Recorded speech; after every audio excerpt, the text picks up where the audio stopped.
Entonces, hoy día tenemos nuestro segundo seminario del Departamento de Física de la Universidad de Chile, donde tenemos al profesor Claudio Falcón. Él es profesor del Departamento de Física de la Universidad de Chile desde el 2009. Él estudió física, hizo su licenciatura y su magíster en el departamento, y luego hizo un doctorado en la École Normale Supérieure de París, donde hizo un doctorado precisamente en física experimental, y después de eso se reintegró al departamento de física, y posteriormente hizo un postdoc en Estados Unidos, ¿ya? Claudio ha estado trabajando en distintos temas de mecánica de fluidos, de temas de fuera del equilibrio, ¿cierto? De materiales granulares, y en particular turbulencia, que es lo que nos va a hablar hoy día, ¿cierto? Entonces, le pedí que nos diera un seminario donde hiciera una presentación eh, amplia de la turbulencia, de los problemas de la turbulencia y de cómo entendemos hoy día la turbulencia después de casi 100 años en que sigamos pegándonos contra la pared en el tema, ¿cierto? Eso, Claudio, adelante con el seminario. ¿Se quedó congelado? ¿Yo me quedé congelado?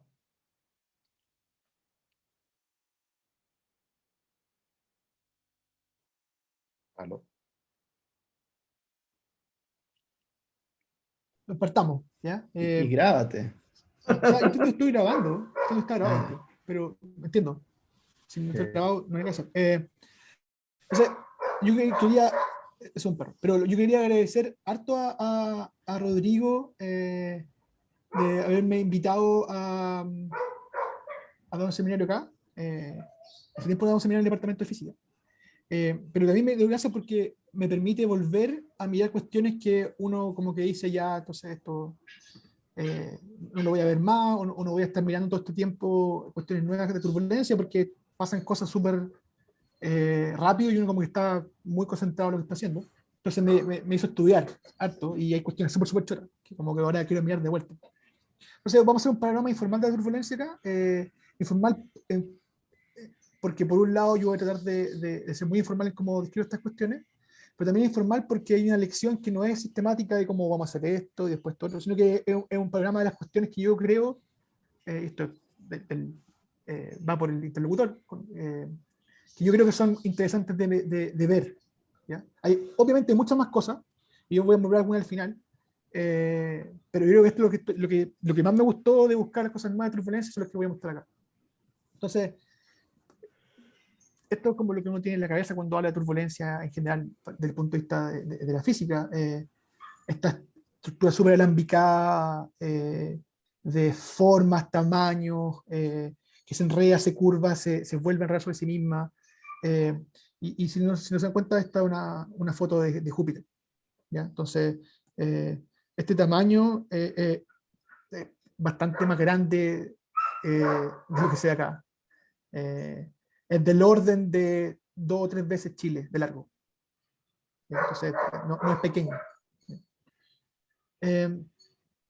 Esta otra enormidad de cosas, esta es la Universidad del Cangrejo, entonces uno más o menos tiene el tamaño que de acá hasta acá, estos son como 24 años luz, o del orden de 20 años luz, si no quiere mejor.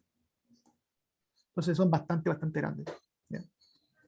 En estos dos casos hay un conjunto de estructuras que uno puede decir que son medias aleatorias, pero se dan cuenta que tienen como tamaños, que están enrollándose, se están volviendo a enrollar, y son largos, son chicos, se mezclan, y tienen esta riqueza de formas, en este caso colores, porque no está agarrando la luz, entonces lo filtra, lo polariza y de colores, que de alguna manera es compleja de describir, no tiene en la cabeza. ¿Ya? Entonces, no, entonces ocurre a escalas muy grandes, pero también ocurre a escalas que uno conoce más, porque la ve todo el tiempo. Este es el Sol, esta es la magnetosfera del Sol, perdón, la coronósfera del Sol. Y las líneas que uno está viendo acá son líneas que no son muy desconocidas para muchos, son líneas de campo magnético, ¿ya? Que se agarran, se tuercen, se tocan, se vuelven a deshacer, y eso para los que hacen electromagnetismo saben que es medio raro, porque tocar línea de campo magnético queda en la ensalada, y eso es lo que ocurre acá. ¿Ya? Uno puede decir entonces escalas súper grandes, naturaleza, pero también uno puede tener escalas que uno conoce. Esto es un volcán en Suecia, no, esto es en Islandia. Y lo que uno ve es uno ve al ojo, hay una especie de concentración de rayos en torno eh, de la fumarola de un volcán. Y el fumarola del volcán se mueve de manera no alambicada, compleja, moviéndose para todas partes, enrollándose, dividiéndose en grandes, tres chicas, pero más encima está acoplada con el movimiento de carga eléctrica. Y más esa carga eléctrica genera rayos localmente. Entonces, esto es súper, súper complejo, súper lindo, es súper complejo de mirar. Y esto, una burbuja de agua con jabón. Y si se dan cuenta, nuevamente aparece en esta idea de que yo tomo esta cuestión y la enrollo, la doy vuelta y la vuelvo a sacar para todas partes. Y el radio de esto, de aquí para allá, más o menos, es del orden de 1 milímetro, más o menos. Entonces, es bastante chiquito y aún así tiene esta riqueza gigante de estructuras que aparecen en la superficie de una burbuja de jabón. ¿Burbuja de jabón? No, como dice ahí abajo, campo de hielo de la corriente del Labrador, cerca de Canadá, norte de Canadá. Y si ustedes lo miran de vuelta, entonces tiene de vuelta, tiene estas cosas que dan vuelta y estas líneas que se enrollan y están dando vuelta y se estiran, se cortan. eh, y se vuelven a romper y forman cosas más chicas, que se vuelven a hacer cosas más chicas. Esa es como la visión que uno tiene de estas cosas. Yo no estoy inventando, esto es lo que uno saca de la foto. Lo divertido es que esta cosa aparece, al parecer, en todas partes, en lo que nosotros conocemos en nuestra vida diaria, pero también tiene aplicaciones súper importantes. Esta es una granja de molinos de viento, y si se dan cuenta, el viento va hacia allá, y lo que ocurre es que mueve esta hélice, pero esta hélice genera una estela, y esta estela claramente afecta a la otra estela, porque yo quiero producir energía con esto, entonces molesta esa, y molesta esta otra, y molesta esta otra, y las va molestando. Entonces para mí va a ser súper importante saber, bueno, cuánto molesta esta estela, cuál es la fuerza que ejerce el viento sobre esa estela. Y yo les puedo apostar buena plata, que si ustedes quieren calcular bien el campo de velocidad ahí, les va a costar un poquito. ¿Ya? Entonces la gente ha tratado gente astuta, muy astuta, ha tratado de, bueno, idearse formas de saber cómo el campo de velocidad, porque me interesa saber cuánto viento, cuál va a ser la fuerza del viento sobre este conjunto grande de molinos de viento. Y ocurre a escala gigante, pero también ocurre a escala chiquita. Estas son las clásicas fotos del libro, que todos los que han hecho una mecánica del fluido saben que este libro es un lujito de ver, que es un álbum de mecánica del fluido de Van Dyke. Y una de estas fotos que son bastante inspiradoras, porque si se dan cuenta, esto es una pelota, las esferas en física son como lo que uno sabe súper bien, la talla de los podios esféricos en el vacío es como la clásica que uno sabe cuando es teoría, pero una pura pelota que yo muevo de repente en un flujo, genera este campo súper complejo que se va generando detrás, haciendo una estela, y si yo les quisiera que ustedes me calcularan o me dijeran cómo este campo lo seca atrás, me tinca que les va a costar un poco. ¿Ya? Pero fíjense bien que acá adelante está todo bien. Todo es suave, controlado, no hay muy problema. Entonces hay muchas cosas metidas en esta cosa. Y si yo hago ahora un cilindro, porque el cilindro es más fácil porque corto esta cuestión, entonces yo puedo ver súper bien que las líneas de particulitas que rodean el cilindro se mueven de manera súper linda, homogénea, bonita, pero acá adentro queda ensalado. Entonces, esto es como la típica pregunta cuando dicen ustedes qué es lo que es turbulencia, y es como, dicen, bueno, es como una religión. Pues, no podéis definirla, pero sabéis bien qué es religión cuando tú lo estás mirando. Se es lo mismo. Yo la todo el tiempo estos flujos que son muy complejos, caóticos, lindos, completamente hermosos, pero complicados de entender y escribir. Entonces, ¿cuál es el problema de la turbulencia? ¿Ya? Y aquí me voy a dar cierto lujo, no porque yo sea muy astuto, sino porque en verdad me quiero meter muchas cosas al bolsillo. Entonces me voy a poner en un límite de describir el movimiento de un fluido, y voy a tomar consideraciones que muchas veces son físicamente ridículas, pero porque me simplifican un poco el problema. Entonces, lo que voy a suponer es lo siguiente: voy a suponer que yo tengo un fluido encapsulado en una cajita, tengo fluido en una cajita, ¿ok? Y en esa cajita, este fluido se puede escribir termodinámicamente por una densidad ρ, que va a ser constante. No lo puedo petar, ¿ya? No lo puedo petar mucho, va a ser incompresible. No lo puedo petar, cosa que no puede ser, ¿ya? Pero a los límites de presiones que estoy trabajando y velocidad, puede ser que incompresible, ¿ya? Y ese fluido, que es incompresible, se va a mover siguiendo la ley de Newton. Entonces, un pequeño elemento de fluido chiquitito, acá,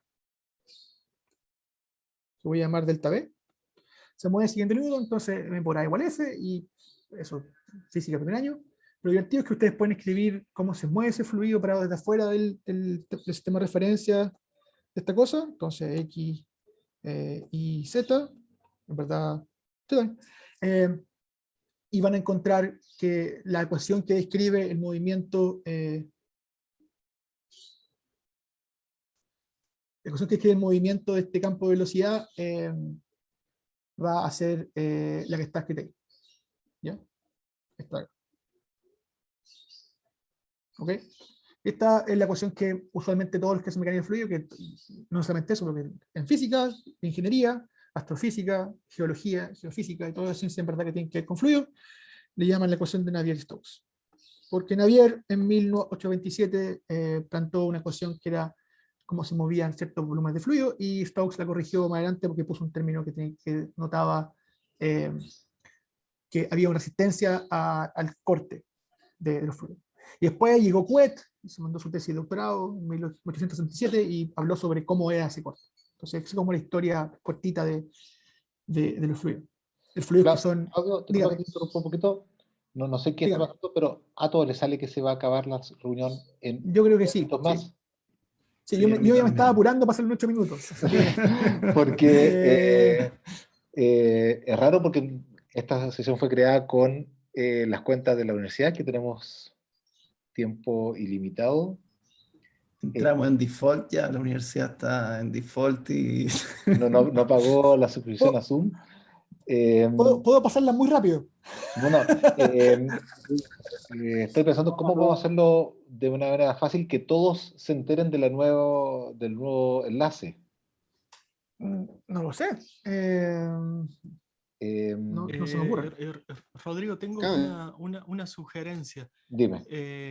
Si me estoy tratando de fijar ahora si yo estoy con la cuenta oficial o no, o si Claudio estuviera con la cuenta oficial, Yo te cuento oficial. Yo estoy. entonces si lo pones a Claudio como host, la sesión debería continuar. Él es co-host, lo voy a poner como host. Exacto. Make host a Claudio. Y veamos si la cuenta regresiva se detiene. No, parece que no. El contador sigue en no. Entonces, Felipe, tú que tienes mi WhatsApp, ¿te puede salir crear una sesión, Felipe Barra? Dale, sí. Y me la mandas por WhatsApp el enlace y yo se los Ya. mando todos por aquí por el chat. Ya. Gracias. ¿Ahora apelamos a Felipe? Ahora podemos hablar mal de Felipe, por supuesto. Sí, disculpen a todos. Esto no pasó la vez pasada, no sé. Es que entre medio se me fue el internet. Yo creo que eso fue lo que falló. Sí. No sé si sigues hablando mientras tanto, Claudio, porque así grabado Ya, ok. entonces y Ok, Felipe se pierde pedacitos por lo ve. Ya. ya. Entonces, ok, Dale. entonces sigamos con, entonces estábamos en esto, y entonces este tipo de descripción de la evolución del campo, del fluido, de cómo se mueve el fluido, entonces uno sigue el campo de velocidad. En verdad, si uno lo quiere describir bien, uno tiene que escribir también cómo se mueve la masa, cómo cambia la masa, pero la masa está puesta en esta ecuación de acá, que es sencillamente la incompresibilidad del fluido, porque es fluido incompresible, acabo de decir. Y la ecuación de energía, que tiene que ver idealmente para un fluido que está equilibrio termodinámico, cómo la energía se transporta de diferentes cajitas de volumen 1, de volumen 2 y así, y entonces uno llega típicamente a la ecuación de temperatura. ¿Ya? Pero en general, para lo que estamos viendo ahora, la ecuación de Navier-Stokes para este fluido incompresible idealmente tiene 3 términos que dicen la evolución principal. Entonces, una evolución que va a ser la aceleración más o menos, entonces, que es lo que me llama el dV a dt, esta parte acá, todo dV a dt de la aceleración, pero también aparte de aceleración que se llama advección, que es sencillamente esta. Más que todo decir que la velocidad se lleva a la velocidad. ¿Ya? Porque cuando uno toma un elemento fluido y quiere ver cómo se mueve el tiempo, entonces el elemento fluido va a cambiar el tiempo por lo que pasa localmente en el volumen, pero también porque la velocidad del fluido lo toma y lo pone un poco más lejos. ¿Ya? Y eso es este término que está acá, que uno llama advección no lineal. Se encuentra es cuadrática, que es la velocidad, entonces ya medio complicado. Entonces tiene que ir con b cuadrado, porque es v y d. Hay un término de forzamiento no local que tiene que ver con la presión. Ustedes los que lo pueden ver rápidamente al ojo, que es no local, porque si ustedes toman esta ecuación de acá y se preguntan localmente cómo se expande la aceleración, entonces para ver localmente cómo se expande la aceleración en todas direcciones, uno toma la divergencia. Entonces, en la divergencia de esta cuestión, ustedes van a encontrar es que como el fluido es incompresible, la divergencia debe ser 0, entonces cuando tomo la divergencia de P, lo que ustedes van a pillar es que este término, cuando tomo la divergencia de esto, entonces este término se va, porque es incompresible, este término también se va, porque es incompresible, y me queda una cuestión horrible, que es la divergencia de este término cuadrático, y si uno lo escribe bien, este término cuadrático es más o menos cómo se está cortando localmente el fluido al cuadrado. Entonces me queda una ecuación que ustedes más o menos conocen, que es la ecuación de Laplace con una fuente para la presión. Entonces, lo que significa automáticamente es que la presión depende localmente cómo está cortando el fluido al cuadrado, que si uno lo escribe bien es como la rotación local del fluido al cuadrado. Y eso significa automáticamente que la presión es un término no local, porque depende de cómo se está cortando el fluido al cuadrado en todas partes del volumen. Entonces la presión es un forzamiento de la velocidad y máxima no local. O sea, ya es horrible. Y Claudio, un dígame. momento, te interrumpo. Ya Felipe me mandó el link, se lo estoy copiando a todos en el chat. Ya. Así que nos movemos todos para allá. Disculpen la Ok. interrupción y le vamos a pedir a Felipe que, como va a ser el host de allá, que él empiece a grabar. ¿Ya? Entonces déjenme ver. Dale nomás, de ahí Sí. sí. Ya. Sí. Entonces, ¿cuál es el problema de turbulencia? De nuevo, entonces tengo esta ecuación de evolución a un campo de velocidad en este cubito que se mueve, y este campo de velocidad, este fluido incompresible, ya una aproximación bastante burda, que a veces funciona bien, pero a veces no funciona para nadie. Entonces tengo estos términos que hacen que la aceleración del fluido cambie, y a priori, si uno se pregunta qué es lo que hace cada una de ellas, entonces, como dije recién, este es un término de advección no local, o sea, perdón, de fuerza no local. Este de acá es un término de aceleración que es no lineal porque es v punto gradiente b, es decir, como v se lleva la velocidad. Y este término de acá es un término de difusión de momentum. Localmente es un término que lo que hace es que quiere homogeneizar localmente la velocidad en todas partes, lo que difundir el momentum, que difundir el caso de la velocidad, porque está escrito así. Y si uno se pregunta qué es lo que hace, lo que uno hace esto también en física, entonces llego y multiplico por la velocidad para cuál es la potencia de esta cuestión, y lo que ustedes logran calcular es que este término de acá, cuando multiplico por punto B, entonces eta divergencia de v punto B es proporcional a algo así como los gradientes de v al cuadrado, con un menos, que es lo más importante. Entonces el término disipa. ¿Ya? Entonces hace que la velocidad quiera detenerse. ¿Ya? Y lo que estoy todo el tiempo hecho en esta perspectiva es mostrar que ya en este contexto bastante sencillo, donde no hay ninguna fuerza externa diferente, donde el fluido no es compresible, donde está todo en geotermodinámico a priori, y los fluidos son súper moleculares, es decir, no hay nada de cuestiones como viscoelasticidad o cosas más complejas. La cuestión ya es una ensalada difícil de tragar. ¿Ya? Cuando yo saco todo eso y sigo las cuestiones de arriba, uno puede decir, ya, entonces yo puedo decir cuestiones, y en verdad la gente sigue buscando soluciones que en tiempos finitos sean regulares, y buscando soluciones que permitan decir cómo se mueve el fluido, incluso en discretos, ¿cachai? En tiempos discretos. Ya es una ensalada complicada. ¿Ya? Entonces, la pregunta de esta charla, si lo quería decir, es, bueno, ¿cuál es la pinta de este campo de velocidad? Eso uno puede frasear así el problema de turbulencia. ¿Qué pinta tiene B? ¿Ya? Y eso ya es complicado. Entonces, las simulaciones numéricas que presenta Eberhard Bodenschatz en el Max Planck, y si uno las mira, entonces en rojo y en azul, rojo es muy grande, azul es muy chico, esto es un cubito de lado L por L, ¿ya? L por L, para el fondo. Y en este cubito, lo que hacen es agarrar la ecuación que les mostré antes y simular numéricamente un pequeño paso de espacio, un pequeño paso de tiempo, entonces la gente ajusta cuáles son los números, el Courant que permite simular bien esta cuestión y trata de tener suficientes procesadores. Hace, no sé, pues hace como 6, 7 años hubo un gran, no más, hace como 15 años, hubo un gran avance porque lograron tener 1.000.000 de núcleos de procesamiento de puestos para simular turbulencia, entonces ya es una locura tener 1.000.000 de núcleos para hacer estas cuestiones.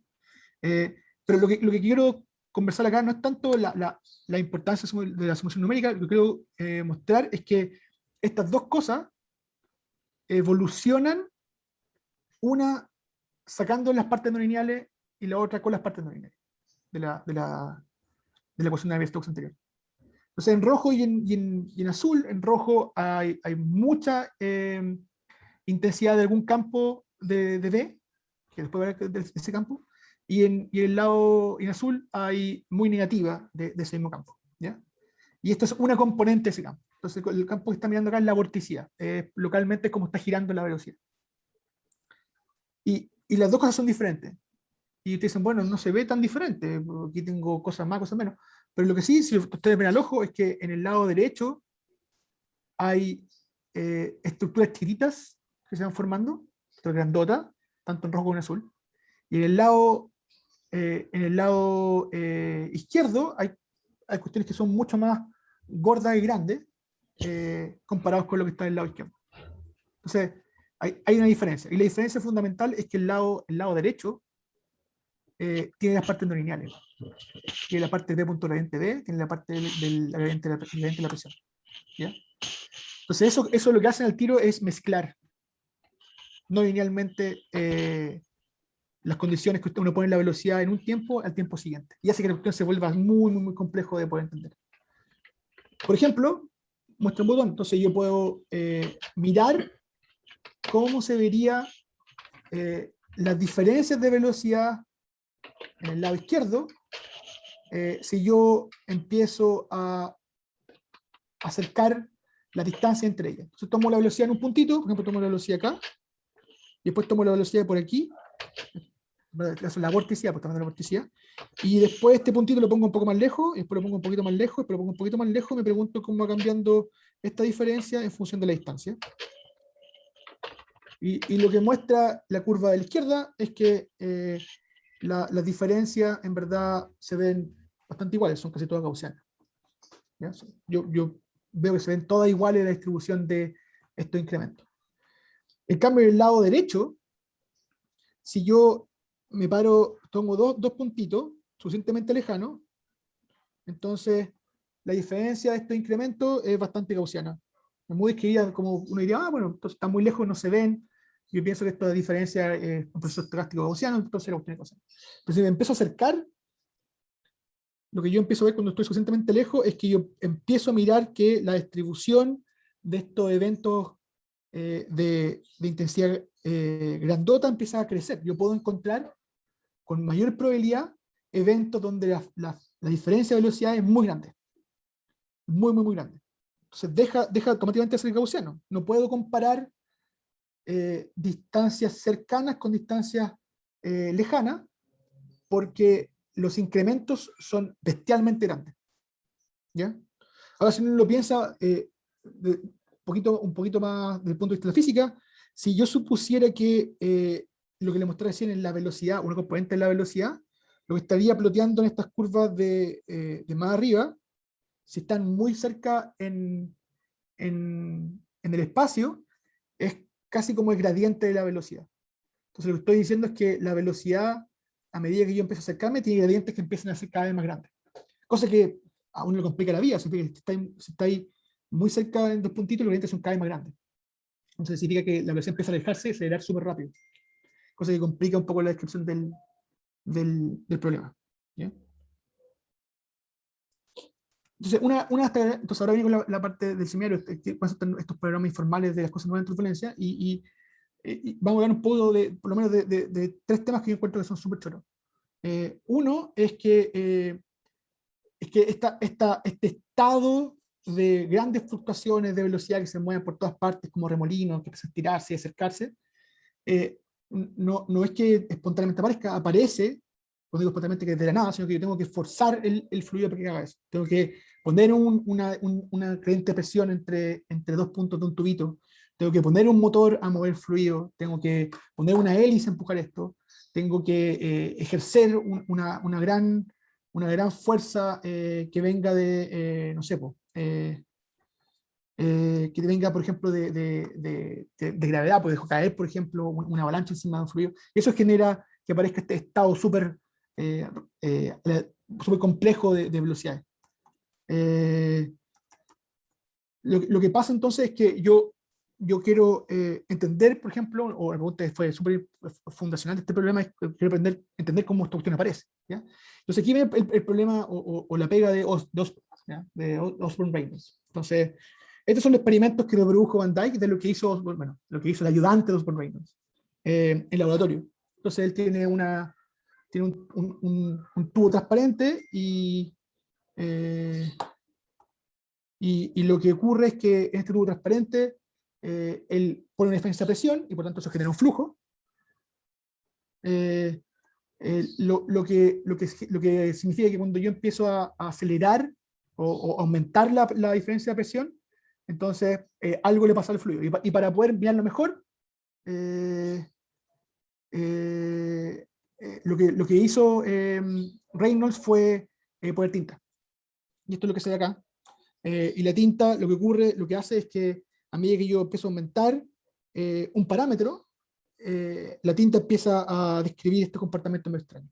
Y ese parámetro la gente lo llama el número de Reynolds, porque Reynolds se cuenta eso. El número de Reynolds es un número que no tiene dimensión, es unidimensional, que depende de la velocidad del fluido, depende de las características de esa velocidad, y depende de un término que tiene la misma dimensión de esto, que se llama la viscosidad. En este caso la viscosidad cinemática. Si no quise ocupar la viscosidad dinámica, como la que ocupé antes, el eta, tengo que poner acá la densidad. Entonces ese numerito compara estas dos partes de la ecuación de Stokes. Compara la parte que me dice yo freno el fluido, y la parte que yo dice yo lo acelero por la velocidad. La comparación de esas dos cosas hace que el fluido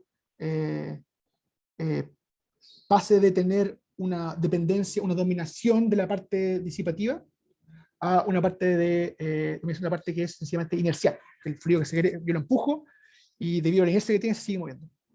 Entonces, lo que pasa es que el estudio de cómo aparecen estas cuestiones fue un estudio súper importante para la física, y al final esta cuestión significó que uno empezó a ponerse escenarios de cómo aparece. ¿Ya? Y el primero que se dio escenario de esto fue, como casi todas las cuestiones que uno sabe, en la física del siglo XX, fue el Landau. Entonces Landau empezó a plantear escenarios, cómo aparece esta cuestión. Y desde el punto de vista de Landau, esto es sencillamente una transición de un estado a otro, y lo que ocurre después es que deben aparecer inestabilidades que transforman un estado no se sostenga a que pasa a otro estado. Ya. Entonces, se ha estudiado que sistemas que presentan estabilidad hidrodinámica, muchos de ellos que nosotros trabajamos mucho en el laboratorio, no describen la dinámica de transición, ¿ya? O sea, cómo aparece. Entonces uno ve que aparecen diferentes comportamientos, pero no sabe cuál es el mecanismo de fondo. Y lo divertido es que yo les puedo mostrar cómo aparece. ¿Ya? Entonces, la forma en que aparece, por ejemplo, y la gente descubrió hace poquito, esto es del 2016, por ejemplo, empezaron a mirar cómo eran los tiempos de aparición de este, igual que Reynolds, de estos estados donde el campo de velocidad es raro y complejo. ¿Ya? Entonces hicieron un QET. Entonces, tu QET 1867 por ahí. Lo que hicieron acá fue tener dos cilindros que giran. Entonces, el de acá, el cilindro afuera y este cilindro adentro, y lo ponen a girar uno con respecto al otro. ¿Ya?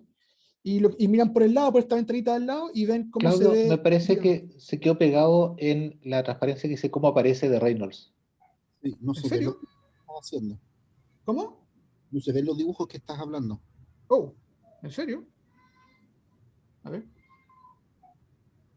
Tampoco se vio cuando escribiste el número Reynolds, como que hace un rato está pegado.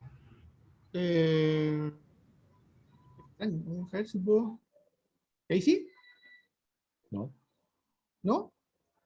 Oh, ya, a ver, voy a tener que cambiar entonces de. Denme un segundo, estoy como media equivocación. Pero quizás deja de compartir y comparte pantalla de nuevo. Eso lo voy a tratar de hacer. Entonces, Menos mal que tú eres local, Claudio. sí, La semana pasada teníamos un invitado sí, extranjero. La próxima semana sí. tenemos invitado. Ahora tengo un problema en la casa también. ¿Voy a parar de grabar un poco, por favor? Pero un poquito. Entonces, tengo que volver a estado. Entonces, aquí está. Entonces, ¿cómo aparece el problema? ¿Cómo aparece este estado turbulento? Entonces, lo que hicieron en un conjunto de investigadores, esto es el 2016, esto no es hace 20 años, o sea, esto es hace 3, 4 años, es lo siguiente, hicieron un QET. Entonces, el QET, la tesis de doctorado de QET, hiciste leer la tesis de QET del 67. Entonces, QET investigó cómo el fluido disipaba y inventó un contraction de hielo gringo, que en verdad es si sellar el fluido de arriba para abajo. Y después Taylor lo puso en un cilindro porque es más fácil. Y lo que hicieron estos tipos fue muy astuto. Entonces, hago un QET, pongo un fluido y me acerco a el número Reynolds de transición, es decir, hago que el balance entre cuánto disipa y cuánto contenerse tiene el fluido esté cercano al punto donde el sistema empieza a generar estos movimientos medio raros y complejos. Entonces, lo que hicimos fue mirar por el lado y ver cómo se veía la aparición de estas cosas. ¿Ya? Entonces, en blanquito el estado está sin locuras de velocidad, y en negrito está con locuras de velocidad, y abajo está la intensidad en Z de la luz que yo puedo mirar. Y después lo que hicieron fue empezar a ver cuánto tiempo se demoraban a aparecer estas cosas en el espacio.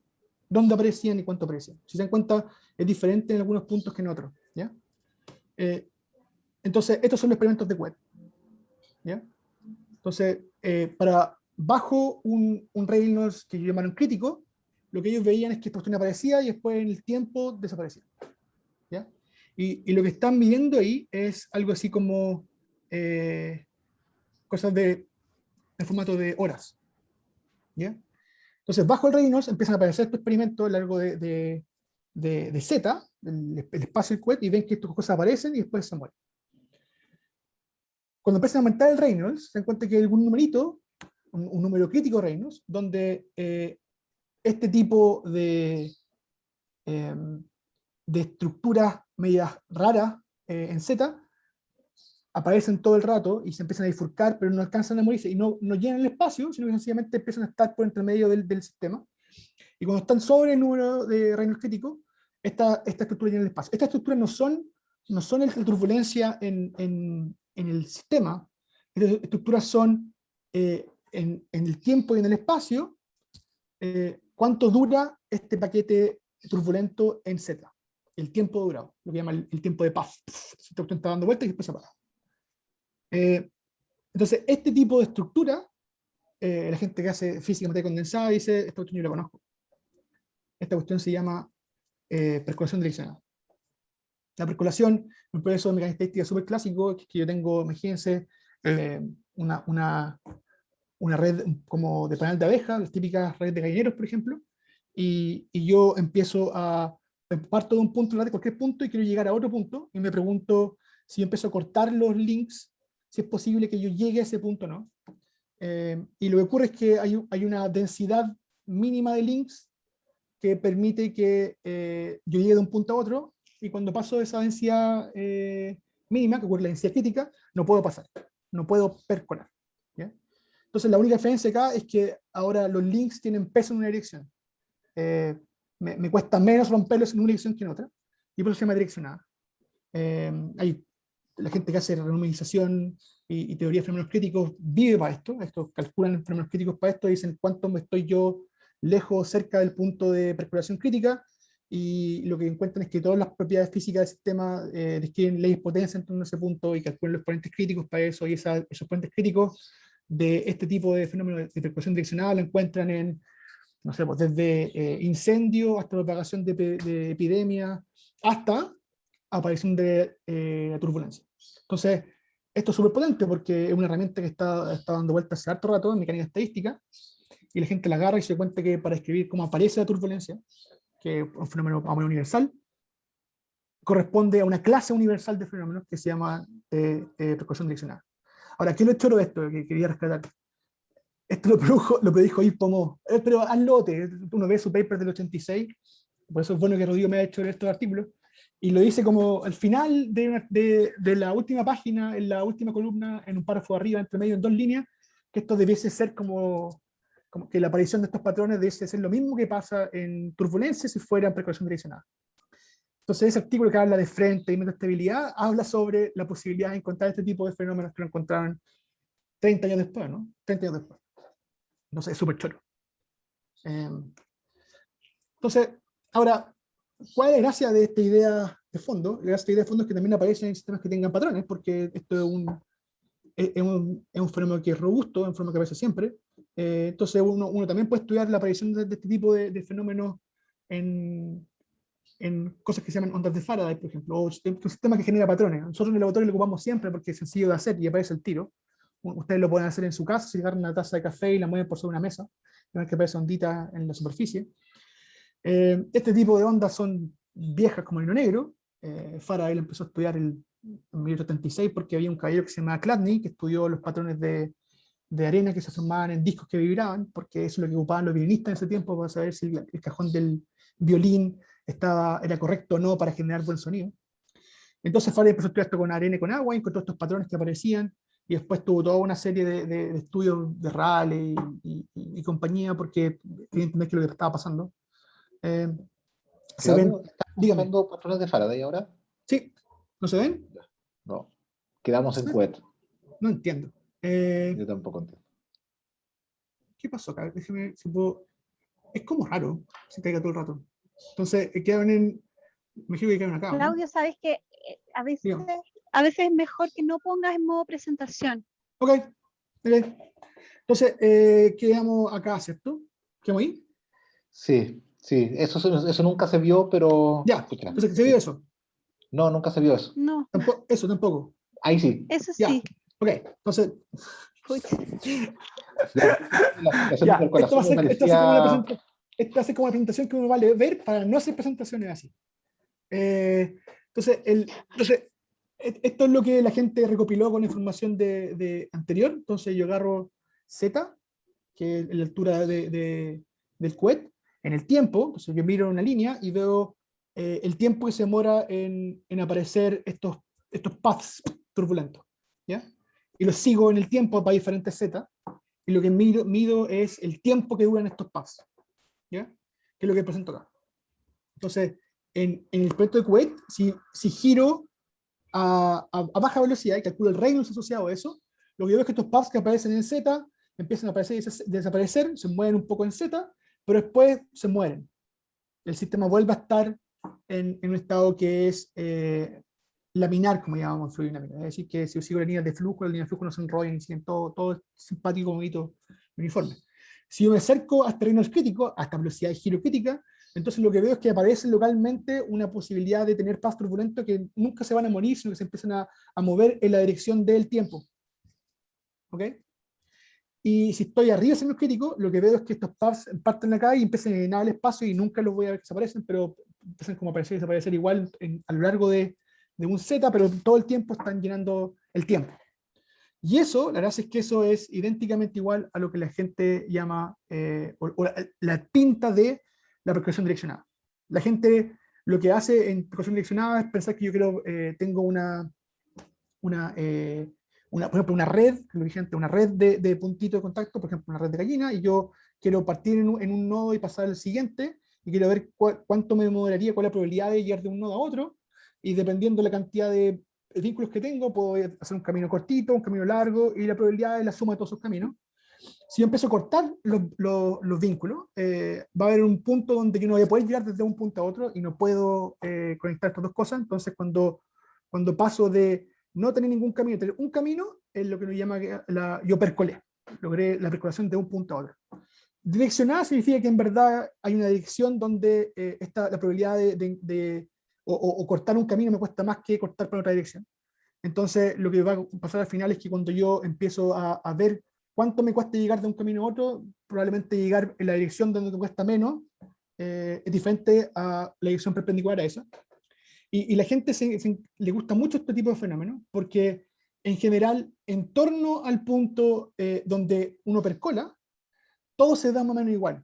Los diferentes tipos de fenómenos que pueden ser descritos por esto se ven igual. Es decir, propagar una epidemia, como pegar un incendio, o en este caso que aparezca turbulencia, se ven exactamente igual. Entonces, ¿cómo lo dicen los físicos? Para eso yo me paro en torno a ese punto y veo cómo se ven las variables físicas importantes, y en torno a ese punto donde un poquito más allá yo puedo percolar y un poquito más acá no puedo percolar, las cosas se describen por exponentes críticos. Es decir, todas las variables importantes dependen de la diferencia a este punto de percolación a alguna potencia, y esa alguna potencia para la percolación direccionada son únicos, son universales. Es decir, si yo agarro la propagación de incendios o la propagación de enfermedades y yo me paro en torno a ese punto de percolación, todos se ven más o menos igual. Entonces los exponentes críticos son los mismos, y la gente los calcula, y la gente calculó para esta cuestión y se da cuenta que el exponente crítico para turbulencia es el exponente crítico de percolación direccionada. Y lo que yo me estaba riendo después era que había un tipo que se llama Hippomó, que ustedes lo conocen re bien, que lo predijo como en el 86. Pero lo predijo como en 2 líneas al final de un artículo que habla sobre patrones, frente y metastabilidad. Entonces, para seguir y poder, en los 10 minutos que me quedan, quiero hablar un poco sobre cómo también se ve esta aparición de estados turbulentos, pero no en sistemas de fluido dinámico, sino en cosas que tienen esta misma idea. Tengo un estado que cuando yo empiezo a forzar, pasa a otro estado, y ese estado es muy raro. Entonces la pregunta es si yo puedo encontrar otro análogo a eso, porque si encuentro otro análogo a eso, puedo tener más comprensión del fenómeno. Entonces les voy a mostrar un fenómeno que uno puede hacer en el laboratorio, en física, en el departamento, y que no, está lisiando. Ahora se va a apagar en 10 minutos.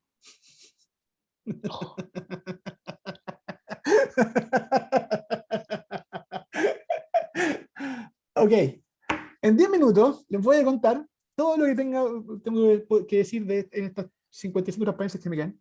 Entonces, me voy a saltar Y esta responder parte. preguntas. Esta parte me voy a saltar, ¿ya? Porque es súper chora. Lo que sí quiero mostrar es esto, porque encuentro que es lindo. Esto lo hizo Lino Geldres en el laboratorio. Y así es como se ven estos patrones de Faraday medio random. Entonces, estos son todos experimentales que tomamos mediante una técnica súper chora de perfilometría en función de la intensidad de la luz que yo puedo pasar por un medio difusivo. Entonces, es divertido porque esa cuestión tiene el espectro que está al lado. Entonces, voy a saltarme todas estas partes y voy a la parte que yo encuentro que es más chora de turbulencia, ¿ya? De los volúmenes que lo encontré, que es esta de acá. ¿Ya? Entonces, el medio salto, y es bueno pasar a esta parte porque esto sí que es nuevo, por un lado. Por otra parte, no depende tanto de estos típicos análisis medios fenomenológicos como de Kolmogorov o cosas así. Esto es, si uno quiere verlo así, es sencillamente la dinámica de líneas en un fluido. Entonces, la gente que hace magnetismo sabe muy bien estas cuestiones. La gente, no sé, los profesores de electromagnetismo acá saben súper bien cómo construir loops que se cierran y se abren para calcular de manera astuta los campos eléctricos y los campos magnéticos. Entonces, son los truquitos que uno sabe, entonces uno enrolla algo. Entonces, la pregunta buena es si tengo un conjunto de estas líneas y los pongo a evolucionar en el tiempo, ¿cómo cambian el tiempo? Y la respuesta es una ensalada de cuestiones. Entonces, quiero hablar sobre un término que se llama lisidad. ¿Ya?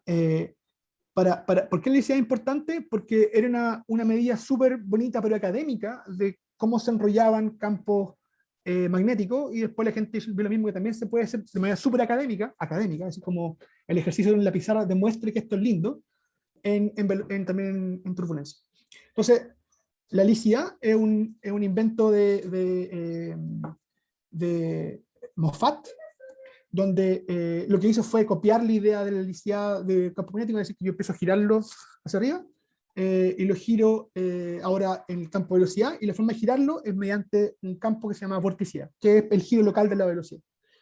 La ecuación de la vorticidad es horrible, pero si uno lo piensa bien, es más compacta que la de la velocidad. Y lo divertido de la vorticidad es que la vorticidad se mueve con la velocidad mueve la vorticidad. Las líneas de vorticidad se alargan a lo largo de los gradientes de velocidad. La ecuación que describe su evolución estaba acá, y si los que hacen magnetismo van a gastar el tiro, si ustedes cambian omega por v, es la ecuación de atracción del campo magnético en el caso del Sol o el magneto hidrodinámica. Entonces son iguales. Entonces, la gente vio esta analogía y dijo, aquí puedo hacer algo académico para el campo de velocidad. Y lo más choro es que uno puede hacer toda la misma analogía y no pasa mucho. Uno construye la LICIA, que es este numerito, es un número, v su vorticidad, y uno puede mostrar, y no es muy difícil hacerlo, que en el caso de fluido invícido, esta vorticidad, esta LICIA se conserva, y es como un invariante geométrico, y la gente le inventa nombres, por ejemplo, Calugariano le puso un nombre, y lo construye, y más o menos es como se enrolla. La gente hace topología, es enrollar nudos, y a la gente le encanta eso. ¿Cuál es la choreza actualmente? Que la gente lo puede medir. La gente lo midió en experimentos. En fluido invícido, cuando no hay viscosidad, se conserva, y yo pudiese simular la evolución de esta velocidad, y la gente que hace turbulencia cuántica, que hace ondas de Kelvin, que cómo se mueven los tubitos, se peine con estas cosas. Pero otra cosa es cuando tengo disipación. Con disipación, que a la embarrada la velocidad se transformó en un paradigma lindo en el caso de los fluidos invisibles, ¿ya? Entonces, pero espere, cuando hay viscosidad entonces no puedo decir mucho, ¿cierto? Esa es como la idea. Bueno, no. Entonces, alguien le midió, alguien mostró que uno puede tener vórtices enredados en fluidodinámica de verdad. Entonces, este es el trabajo de William Irvine en Chicago, y lo que hizo el tipo fue inventarse un vórtice enredado, ¿ya? Entonces, empezó a expulsar vórtices, entonces se imprimía en 3D sus pequeños anillos, donde tiraba un flujo y ponía burbujas y veía el anillo. Entonces se inventó este anillo lambicado, empujó un flujo con burbujitas, y lo que encontró fue que el vórtice se enrolla. Entonces podemos encontrar vórtice enrollado, que gente no quería que se podía, pero más importante que eso, ve cómo se desenrollan. Y se desenrollan generando lo que la gente llama reconexiones, que es un fenómeno fuertemente energético donde la disipación es muy, muy importante, pero la cuestión divertida es que dice, bueno, yo puedo generar vórtices enredados, so what? La disipación es muy importante, so what? Entonces se preguntó, ya, pero ¿y puedo medir la helicidad antes y después de la reconexión? Porque si la mido, entonces sé cuánta energía se perdió, y puedo entonces hacer cuestiones más choras para saber la importancia de esta reconexión a la hora de disipar energía. Entonces la midió y se cuenta que la helicidad es conservada. Cosa que es súper loco, porque tú me sabes que la helicidad, si es viscosa, no se puede conservar. Y lo que pasa es todo lo contrario, la helicidad sí se conserva. Lo que pasa es que aparece otro giro dentro del tubo de vorticidad. Cuando hay viscosidad, lo que ocurre es que el tubo de vorticidad en una línea tiene un espesor, que es el espesor de Kolmogorov, más o menos. Entonces, lo que pasa con el espesor de Kolmogorov es porque tú puedes construir dimensionalmente con la viscosidad, es puro análisis dimensional. Este tubo se empieza a enrollar y empieza a desenrollarse en el tubo mismo. Y si uno mide eso, entonces uno se da cuenta que la helicidad de este fluido es conservada. Cosa que es súper potente, porque significa que ahora yo puedo seguir la helicidad para poder cuantificar la energía o la cantidad de movimiento de un fluido. Y eso es súper loco, porque ahora yo pudiese ocupar esto para empezar a entender mejor cómo es que el fluido disipa energía y cómo construye estructuras más chicas, estructuras chicas en las mezclas. Entonces, me quedan 2 minutos, la parte de arriba no voy a hablar, no voy a hablar de casi nada de generación de turbulencia, de defecto, de patrones, o de intermitencia, o de escalamiento de Kolmogorov, porque no hay tiempo. Pero sí les quiero decir que hay muchas otras cosas que no puedo hablar, y que en verdad están dando bote para que alguien empiece a meterse en soluciones como esta. hay gente que va desde la turbulencia en general, este movimiento súper alambicado de campo de velocidad, va desde cuestiones que son súper rápidas, por ejemplo, supersónicas, mucho más rápido de velocidad del sonido, a cosas que están turbulencia en mecánica cuántica, cuando tengo superfluidos, por ejemplo. Hay cuestiones, la gente que hace cosmología ocupa turbulencia como fuente de estas ondas gravitatorias, por ejemplo, el LIGO de eso. Hay gente que se dedica a estudiar turbulencia porque puede mover campos de Claudio, escalares. Claudio, te puedo interrumpir, que Rodrigo Dígame. creó un link para que podamos irnos para allá a hacer las preguntas, y yo creo que mejor nos vamos ahora para que puedas terminar Ya. esto más tranquilo. No Se sé lo si más mandé tranquilo en la el palabra, chat. pero entiendo, no sé si más tranquilo, pero entiendo el punto. Parte del último detalle. Ok. Entonces, casi no puede ver casi nada esta cuestión, pero está bien, son cosas que pasan. Al final hay un mundo gigante que está explorado. Yo acá me concentré principalmente en agarrar un fluido incompresible y ver qué pasa cuando yo me pregunto cosas de su estado una vez que lo empiezo a esforzar mucho. Y quería mostrar algunas cuestiones que encontraba que eran muy interesantes porque eran muy nuevas, y entonces había un campo de, no había que saber el caso clásico y estándar de turbulencia donde yo agarro con Mokorov. Uno puede tener ideas un poco más originales, como por ejemplo la perturbación direccionada, o el caso de estudiar la licidad. Y hay muchas cosas así que uno puede hacer, que están abiertas y no requieren en verdad de saber, no sé, no saber el Moninja Glom de memoria, donde tenés estos acumulantes de orden 97. Uno puede hacer cuestiones mucho más eh, creativas y que no requieren en verdad este problema tan grande como conocimiento matemático o técnico. Pero de las cosas que yo encuentro que hay muchas cosas interesantes para buscar o mirar, eh, eh, ninguna de esas está acá, de las que puse acá. Porque todas estas cosas son áreas de investigación que la gente tiene muchas herramientas ya vistas. Por ejemplo, turbulencia supersónica, algo que la gente ocupa en cohetes desde que uno puede tirar cohetes para arriba. Los modelos multifractales, en verdad, es como una forma de poder darse una interpretación que parte un poco con Mokorov. Turbulencia en mecánica cuántica, algo que es bastante novedoso, pero al orden más bajo, es volver a hablar de la licidad.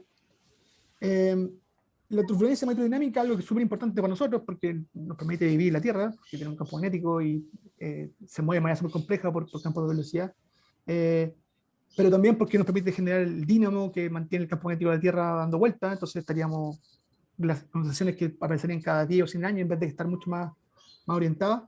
Entonces, todos son problemas que la gente trabaja incesantemente en turbulencia en el mundo. Y después uno puede seguir y poner muchas cosas más acá. Las que yo nombré acá eran precisamente cuestiones que yo encuentro que son novedosas. Y que son nuevas en el sentido de que no requieren la maquinaria típica o conocida de estas cuestiones. Entonces, era que todo como una invitación a mirar un poquito más los problemas que mostré antes y saber que, en verdad, si no quiere hacer turbulencia, hay para regodearse. Pero muchas veces uno encuentra que esta cuestión está demasiado, en lugar demasiado poblado para hacer cosas nuevas, cuando en verdad, después de lo que estuve mirando, es medio mentiroso eso. Ya, yo cierro acá esta comedia de equivocaciones y ojalá tengan preguntas. Muchas gracias, Claudio. Muchas gracias por la buena onda y la buena disposición ante todos los accidentes informáticos que tuvimos. Gracias a todos también por la paciencia de mudarse 2 veces de casa en poquito rato. Así que eso, están abiertas las preguntas. Simplemente conecten su micrófono y sigan su cámara para preguntar a Claudio. Ahí, no sé si hay alguna pregunta o hay felicitaciones por ahí. Sí, yo quería comentar un poco sobre lo que tú te decías al final, Claudio, de que, claro, uno piensa en turbulencia como lo clásico de fluidos, ¿cierto? Y cohete, en fin, entonces. Pero, y por otro lado, uno tiene un montón de fenómenos que uno los idealiza como una estrella de neutrones, una estrella de neutrones, uno la calcula en cursos de mecánica estadística como un gas de Fermi. Sin embargo, es un líquido superfluido que tiene turbulencia, en fin, un montón de propiedades, se forman pares de Cooper dentro de la estrella de neutrones, parece. Entonces, hay todo un panorama de turbulencia donde uno cree que era dominio casi como de la estática nomás, ¿no? Sí, el punto, el ejercicio choro que intentaste hacer fue, más que buscar como tú puedes poner, que creo que todos los que hacen investigación hacen como que agarran y dicen, ya, vamos a buscar los últimos papers en turbulencia. Y lo que tú miráis en verdad es que en general tienen estos títulos medios pomposos, y como tú miráis lo que hacen en verdad es como, es un breakthrough que es como técnico. Por ejemplo, lo de el millón de cores para simular algo, ¿ya? Que no es despreciable, o sea, pero es como aumentar el grado técnico de un desarrollo que viene, no sé, porque viene del 41, desde el punto de vista fenomenológico con Mogorov, y después hay cuestiones más. Pero es súper chulo cuando tú te das cuenta que hay cosas que estaban ahí dando bote, y la gente dijo que no las miraba de una manera, o la miraba con el mismo prisma clásico. Por ejemplo, el caso de la percusión direccionada, es algo que alguien ya había hecho en el 86, pero hecho como al lote, y alguien lo miró y dijo, oye, si funciona y calza. Y cuando digo que calza, es que tú puedes medir en órdenes de magnitud, en 4 órdenes de magnitud, los tiempos en que aparecen estas cosas, y te das cuenta que el escalamiento que tú predices de una teoría que es súper bien conocida, te calza con una cuestión que la gente no tenía idea que funcionaba, entonces tenéis más herramientas. Y eso como que la gente no hace mucho, porque está acostumbrado a, como dijiste súper bien, a agarrar esta maquinaria y empezar a expandirla y venderle más tuerca, en vez de decir, quizás con un papel también funciona. Y eso lo encuentro súper chulo. Súper chulo. Muchas gracias. Hay una pregunta de Fabián Sepúlveda. Hola, Claudio. ¿Qué tal? ¿Ya? ¿Me escuchas? ¿Sí? ¿Cuál? ¿No? Sí, te escuchamos. Súper. De acuerdo a todo lo que hablaste de turbulencia, ¿tienes pensado algún tipo de setup experimental para empezar a estudiar las ideas que tenías? ¿De turbulencia? No, lo que estaba pensando era agarrar nuestro setup experimental que conocemos súper bien y tratar de ver si esta idea de, por ejemplo, de cómo aparecen estos paths turbulentos siguen el mismo escalamiento, no. Es razonable. Por ejemplo, yo puedo mostrar el video del Lino de nuevo, y yo puedo empezar a mirar esta cuestión y preguntarme, ok, entonces yo voy a definir el estado turbulento de alguna manera, ¿ya? O el estado básico de alguna manera. Lo que usualmente pasa es que aparecen defectos. Tengo mi patrón y empiezan a aparecer defectos, ¿ya? Entonces, lo que la gente no ha hecho, por ejemplo, es preguntarse, bueno, ¿cuánto tiempo se estos patrones, estos defectos en aparecer? ¿Ya? Y preguntarse si la aparición de estos defectos tiene, dependiendo de la dimensionalidad del problema o el patrón, sigue o no el mismo tipo de escalamiento, si el mismo tipo de ley potencia o no, si el mismo tipo de universalidad. Si no lo es, entonces algo está pasando. Si lo es, entonces se comporta igual que la turbulencia. Entonces esas preguntas son súper choras, porque es un sistema que yo puedo hacer en mi casa. No requiero el superfluido para esto. Requiere un poquito de agua, un parlante y astucia. Entonces eso es súper motivante, porque no es como que yo requiero una maquinaria experimental gigante, cosa que es súper bueno. Dale, te cacho. Gracias. Claudia, hay 2 preguntas sobre la licidad. Una es, Sí. ¿cómo la midieron en el paper o cómo se podría medir experimentalmente? Y la otra, si es que la conservación ocurre a toda escala. Ya, los dos son buenas preguntas. Entonces, ¿cómo la miden? Lo que hacen para medir la licidad es, por un lado, desde el punto de vista del hilo, cómo se enrolla, es sencillamente contar cómo se enrolla el hilo, porque lo que mostré a la rápida, porque tenía como 30 segundos, es que la licidad se puede escribir como un numerito que no cambia, un invariante. Y ese invariante depende de 2 cuestiones, depende de cuántas veces yo me enrollo, y depende de la intensidad de velocidad en el tubito de vorticidad. Entonces, como yo sé la velocidad que le enchufé al jet que escupo, yo puedo estimar cuánto vale la velocidad local en el tubito. Y después lo otro es contar cuántas veces me enrollo. Entonces, eso se lo pongo yo, porque yo envío, que es lo que hizo William Irvine, yo envío una hélice con alguna forma. Entonces tengo el número de enrollamiento y tengo o estimo cuánto vale la vorticidad en el tubito. Y ese numerito no cambia. Eso es en el fluido invisible. ¿Ya? Cuando se reconectan, para responder la pregunta, cuando se reconectan, entonces lo que ocurre es que hay una parte de energía que se pierde porque hay mucha disipación. ¿Entiendes? Entonces, yo tengo un hilo y tengo que agarrar, lo corto con otro y se separa en dos. Y lo que hago entonces es que creo mucha velocidad en muy pequeña escala. Entonces, como creo mucha velocidad, como acelero mucho el fluido en pequeña escala, entonces significa automáticamente que la disipación se dispara porque es proporcional la disipación es proporcional a la divergencia de la velocidad. Entonces tengo gradiente muy alto, por lo tanto tengo ese término muy grande. Pero el punto es que a pesar de que tengo esa disipación ocurre en tiempos muy largos. Entonces, a tiempos cortitos, yo puedo sumar toda la helicidad posible, que es contar cómo se enrollan los vórtices y contar cómo se va dando vuelta el tubito, puedo calcular la helicidad. Entonces hay una parte que sí astuta de esa o sea, que hay que tener cuidado en esa pregunta, es que también hay una helicidad que tiene que ver con que el tubo el tubo es un tubo, no es una línea. Entonces el tubo tiene un ancho y el tubo puede enrollarse. Entonces lo que hicieron, que es súper astuto, es que le pusieron un Sharpie o líneas de Sharpie en el borde de la hélice. Entonces, cuando escupieron la hélice, filmaban por delante cómo se va difundiendo o cómo se va moviendo a lo largo de la hélice la tinta. Entonces, con eso te da cómo va girando. Entonces, pueden medir tanto cómo está enrollado sobre sí mismo, cómo está enrollado sobre otras líneas de vorticidad de la hélice, como también cómo está enrollada sobre sí misma, porque ven cómo se funde la tinta. Entonces, súper astuto.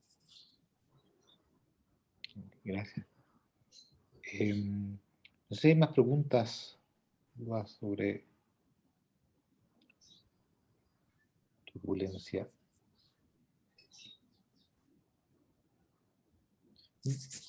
Yo tengo una pregunta, Claudio, sobre... yo tenía así como el mito, así como de que después de Kolmogorov no pasó nada, y como que estábamos estancados en cuanto a desarrollos teóricos, herramientas teóricas para entender la turbulencia, para predecirla, en fin. ¿Qué tanto de eso de mito o se ha seguido avanzando y se ha habido cada vez mayor comprensión teórica de la turbulencia? O se abandonó y ahora ya es pura simulación. No, yo creo que el mito no es mito, desde el punto de vista de cuánto podía empujar el campo de estudio. O sea, por ejemplo, hay trabajos súper potentes de Kreisner, como el 72, 73. Kreisner era un tipo que era brillante, era tan brillante que cuando escribía su artículo firmaba en su casa. No firmaba por ninguna universidad, firmaba en su casa. Su address donde él desarrollaba su investigación era su casa, trabajaba solo.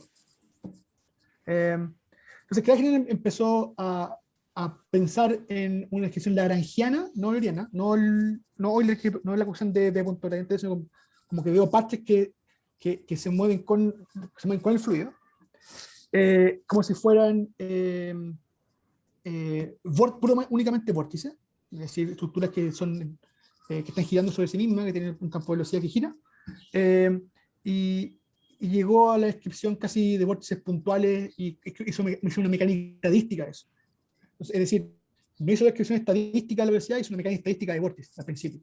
Y eso fue una cuestión súper importante, porque predijo como turbulencia bidimensional y predijo que al final hay cascada inversa, y eso es súper importante porque es lo que uno ve, por ejemplo, en la atmósfera, ¿no? Ya, al final, si uno he visto algunas películas como se congela la Tierra, al final aparecen como 3 vórtices en la Tierra, no aparecen miles, aparecen 3 porque la cascada de Kreisner inversa que te dice que tienes que tener vórtices gigantes. Pero desde el punto de vista de idea, Kolmogorov fue como el que dio el gran empujón, y después lo que pasó fue que los experimentos llegaron a mostrar que lo que predecía Kolmogorov estaba malo, y Kolmogorov hizo un parche 62 de intermitencia, pero ese parche igual quedó corto. Entonces al final todo lo que estáis viendo tú actualmente son como mejoramiento, refinamiento del punto de vista como siguiendo esa línea, pero hay cosas nuevas. Hay gente que hace, no sé, teorías de campo, hay gente que hace como termodizaciones en turbulencia, hay gente que hace que ocupa todas estas funciones tipo lo que ocupa gente en teoría cuántica de campo, que hace como integral de camino. O sea, hay más cosas. Lo que pasa es que avanzan poco. Ese es el problema. Entonces hay mucha técnica nueva, en estas cuestiones. Desde el punto de vista experimental es una locura, o sea, la PID, PID estéreo, tomografía, pero avanzáis poco en ideas que te permitan decir, esto es nuevo. ¿Sí? Por ejemplo, estas que mostré acá, encuentro que son súper nuevas. Y quizás por eso es que no lo hemos agarrado, porque están de hace 3-4 años. Pero yo concuerdo con que desde el punto de vista de empujón, después de Mogorov 62 y quizás un poquito más de Krasny 73, 64, no ha habido como un algo que diga, aquí este es un camino que debemos seguir. Gracias. No sé si hay más preguntas. Si no... Sí, tengo la mano levantada. perdón. No, Está no se bien, preocupe. pensé que era de la vez pasada. Ya. No. Otra pregunta. ¿Cómo se liga todo lo que tú sabes de turbulencia con, por otra parte, los comportamientos caóticos? ¿En qué se diferencian y en qué se podrían parecer? Ya, es como divertido, porque, por ejemplo, el típico modelo caótico que uno ha escuchado desde como el paradigmático, que es Lorentz, viene de agarrar Navier-Stokes y reducirlo a 3 modos. Entonces, eso es caótico. Si tú agarras Navier-Stokes, agarras 3 modos: convección, velocidad vertical, velocidad horizontal y de temperatura, y tenéis Lorentz. Turbulencia tiene más cuestiones entre medio, y típicamente, voy a ocupar un dibujito para eso. Típicamente uno tiene esto en la cabeza en turbulencia. Uno tiene esta idea que fenomenológicamente funciona re bien, ¿eh? Por eso digo que la fenomenología con Mogorov fue muy, muy importante para empujar el desarrollo del tema, pero como herramienta, como que es corto.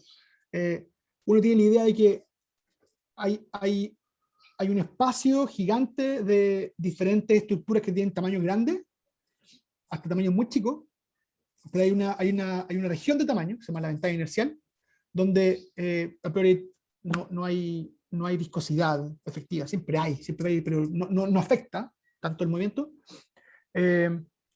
Y entonces, cuando queréis describir cómo se mueven estos campos, cómo mueve esta estructura, o cómo intercambian energía entre ellos, tú te quedas como mirando todos los modos en esa ventanita. Y ese es como el paradigma para escribir cómo aparece este fluido, cómo se mueve el campo de velocidad. Después, lo que uno más puede hacer con eso es corregirlo un poquito más, pero te quedáis como con esta idea súper fenomenológica de cómo se mueve el campo de velocidad. No sé si respondo a tu pregunta.